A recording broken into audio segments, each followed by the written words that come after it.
আপনাকে ফুলের মালা দিয়ে আমরা বরণ করেছি, আপনাকে আমরা বিদায় জানাতে চাই ফুলের মালা দিয়ে। যারা আপনাকে ক্ষমতায় বসিয়েছে সেই ছাত্ররা এখন চিকিৎসা পাচ্ছে না, তাদেরকে বিক্ষোভ করতে হচ্ছে, তাদেরকে রাস্তায় নেমে আসতে হচ্ছে। এর থেকে দুঃখজনক ঘটনা জাতির জন্য আর দ্বিতীয়টা থাকতে পারে না। আপনার বেতনের টাকা, আপনার উপদেষ্টাদের বেতনের টাকা যথাসময়ে যদি রাষ্ট্র পরিশোধ করতে পারে, সচিবদের বেতনের টাকা, পুলিশের বেতনের টাকা, যাদের অস্ত্রদেরকে পঙ্গু করেছে, যদি রাষ্ট্র যথাসময়ে পরিশোধ করতে পারে, তাহলে হাসপাতালের টাকা কেন পরিশোধ হয়? তাদের বিক্ষোভে নামতে হয় কেন?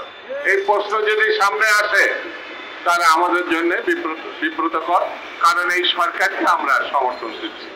এই জিনিসটা সরকার যদি মাথায় রাখে তাহলে আমার মনে ভালো হয়। পেটে ভাত থাকতে হবে, বেকারদের কাজ থাকতে হবে, পরিষ্কার কথা।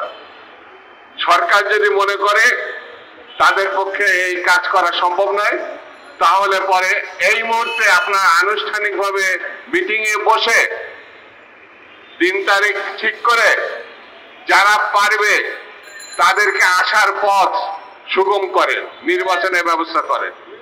আপনারা পারেন নাই, যারা পারবে এবং গণতান্ত্রিক রীতিনীতির মতো গণঅভ্যুত্থানের 1 নম্বর চাহিদা পূরণের জন্য নির্বাচনের ব্যবস্থা করেন। যদি ব্যবস্থা করা সম্ভব না হয় তাহলে পরিস্থিতি সংকট যেভাবে ধুমায়িত হচ্ছে, বাড়ছে, এটা আরো বাড়তে পারে। আমি আজকে বক্তৃতা করব না, শেষ কথাটা বলি। আপনাকে ফুলের মালা দিয়ে আমরা বরণ করেছি, আপনাকে আমরা বিদায় জানাতে চাই ফুলের মালা দিয়ে।